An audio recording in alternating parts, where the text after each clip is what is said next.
This is an example how AX3000 is doing sprinkler or firefighting systems. Like in all other trades, at the end you need always a load point. This load point is made of a graphic, could be a sprinkler head, but any other block or else. You have to define, might be an elevation, should be on 3500 millimeter elevated, and it should be rotated that it looks like down, orientation down. You have to place it somewhere in the plan view, maybe here.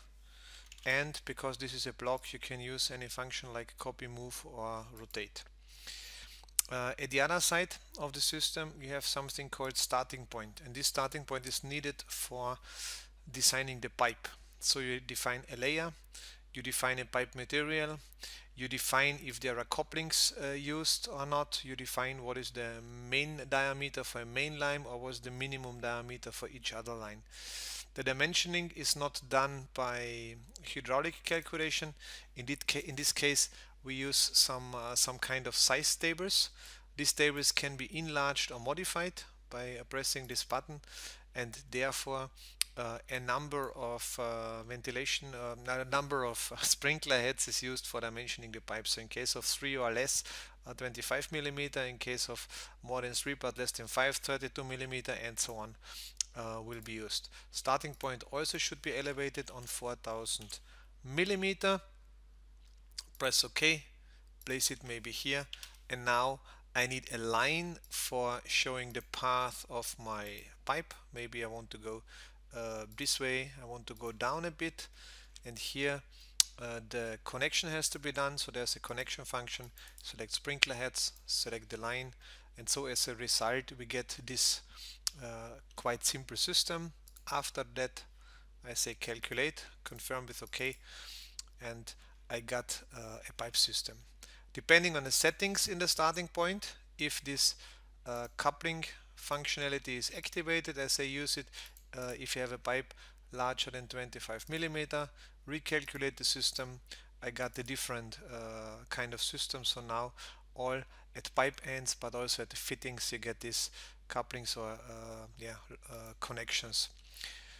To modify, to enlarge to whatever you want, you have to do same way as DWG offers you. So you have to copy function, rotate function, move function. So I will place it here, and it's better to see. Maybe also might be somewhere here. Additionally, one time here. You can use the stretch function, for example, to move it down or up. If you use orthogonally mode, mistakes like this cannot happen. So I move it down might be. I have to connect the system, and this is you have to do by lines. Maybe I want to go maybe this way. Then I use copy function to copy this load point, maybe also somewhere here and here and here and here, and then I want to stretch this a bit down, maybe here. I connect this by using the connection function. I connect the entire line track, copy 1, 2, 3 times maybe. By using some snap functions or grid functionalities, this can help. And move and stretch also can be used in vertical functions. So I say stretch, for example, stretch this bit up or down to shorten the path. Calculate, OK. Select the system by window, confirm. And after a while you get a pipe system. For especially these connections, in the starting point you will find something to use saddle clamps instead of. So if pipe dimension is larger than whatever, saddle clamps can be used instead of T-pieces. Recalculate, confirm by OK, select the window, wait a few seconds.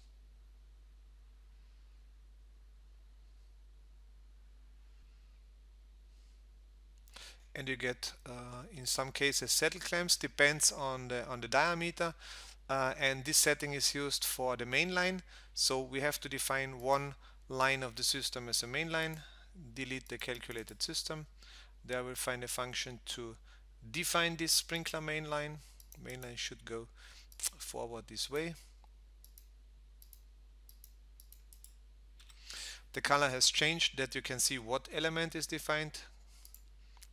Recalculate, confirm, and wait a few seconds.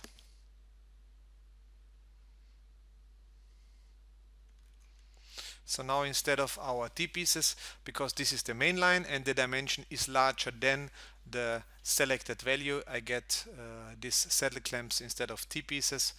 And depending on this, you have different mass lists and different calculations.